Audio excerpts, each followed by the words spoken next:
What's up, everybody? It's the Digital World Podcast, and today I wanted to show a little bit of XRP and what it means. And this is an old video, and also on Flare, and I'll end up with some interesting videos of current events that are happening. Now, you guys remember Caitlin Long and what she had to say about Ripple coming in and trying to talk to central bankers, and she says that Bitcoin were to be introduced and stuff, they would have totally ignored it. But I'll let her explain what she was thinking with those regulators. I've worked with Ripple actually dating back to 2014, so I know them pretty well. Or not as much in recent years, but while I was still at Morgan Stanley, actually, we took a pretty deep dive with a corporate client on this very question of how do we actually help the corporate clients save money on their cross-border payments. And Ripple is absolutely trying to solve the problem that a lot of folks are trying to solve and coming at it from many different directions. They were the first enterprise company that I met at Morgan Stanley. And had they come in to talk about Bitcoin, they wouldn't have gotten a meeting. But because they had come in to talk about something non-Bitcoin and applying the non-Bitcoin blockchain to real world problems, they got the meeting and then it took off. So you're right. They absolutely have played an important part of defining the problem and showing that there are alternative solutions. I've worked with Ripple actually. And there she says they've done a great job, Ripple the company, and have done a great job of outlining or defining the problems and finding alternative solutions. Now let's make no mistake, the XRP ledger and the native token XRP will keep existing without the company Ripple. Okay? And so I think that's something to keep in mind, that like the token itself does not depend on the company. It can keep on going without them. Okay? So please keep that in mind. And I think these words are really crucial in understanding what you own. Okay? It's finding alternative solutions to real world problems that she says.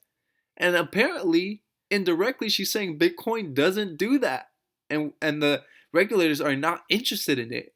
Okay? So this whole idea of it's going to be a one world currency, or it's going to take over the payment system, you can forget that. Because I don't believe, based on everything we've seen from regulators and what they're saying, that that's the real solution. Okay? There's not going to be off with the banks, or something where you're not using banks or anything anymore. Okay, that's not going to happen. And here is Hugo talking about Flare. And this is huge. And more stuff is coming out. And I know the beta test is coming out soon. That's going to be something worth watching. But look at what he has to say about the Flare network. Like, some of those that are out there, one worth 4 billion. How do you secure 500 billion worth of value with a network secured by 4 billion? Because suddenly all of the incentives to be a good actor break down.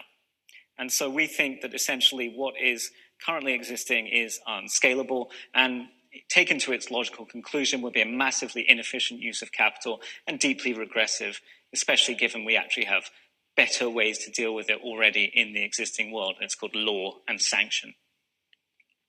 So this brings us on to a structure of a network that has a more proactive way of dealing with security, federated Byzantine agreements used by Ripple and Stellar, developed, the main paper of it written by David Mazières, the chief scientist of Stellar. Each participant in the network makes its own security decisions. They decide which other participant they want to trust. The collection of these decisions defines the network. And this makes it extremely hard for attackers to come into the system, because they can come in and they can extend their trust lines into the network, but the network does not reciprocally trust them. So in order for the attackers to get trusted, they have to essentially persist on the network and be good, and then eventually get trusted. And for a reasonably sizable network, for enough people to do that, that's extremely hard. Plus, when they are shown to be malicious, the network can immediately move away from them and drop them in their trust sets. So it's a much more proactive way of handling how we do consensus on a distributed system. The one issue is that the existing implementations do not currently support smart contracts, which means that they don't really give a mechanism by which we can cooperate in a more complex manner. So this brings us to the FLARE network. FLARE is the first Turing-complete federated Byzantine agreement protocol, meaning that it supports smart contracts. It's fair, asynchronous, and leaderless. And we think it provides a really safe, fair, useful, and hopefully scalable substrate for interoperability. Our first implementation will be a smart contract. And so there goes. I think it's going to create a huge, huge ecosystem in this digital space. And DeFi is here, and I think FLARE provides that. And honestly, I've done a video where I talk about Codius and FLARE and the connections between them, okay? And so I'd go ahead and check that out. But it's here, folks. Now, I want to leave you with this. And I'm not going to play it because of copyright issues, but there's something called the Well Health Safety Seal that's happening. And I would definitely recommend you checking this video out. But every business is probably going to end up having this to show compliance with the whole Black Swan event that's happening to make people feel safe and secure. Now, I don't know the extent of it, but just keep a lookout because things are changing rapidly. And I don't think once you see this video, I don't think anything else needs to be said. You can form your own opinion about it. Hope this episode has brought you some value. Like and subscribe. And XRP and FLARE are going to be huge in this digital revolution. This is the Digital World Podcast, and I'll see you in the next episode.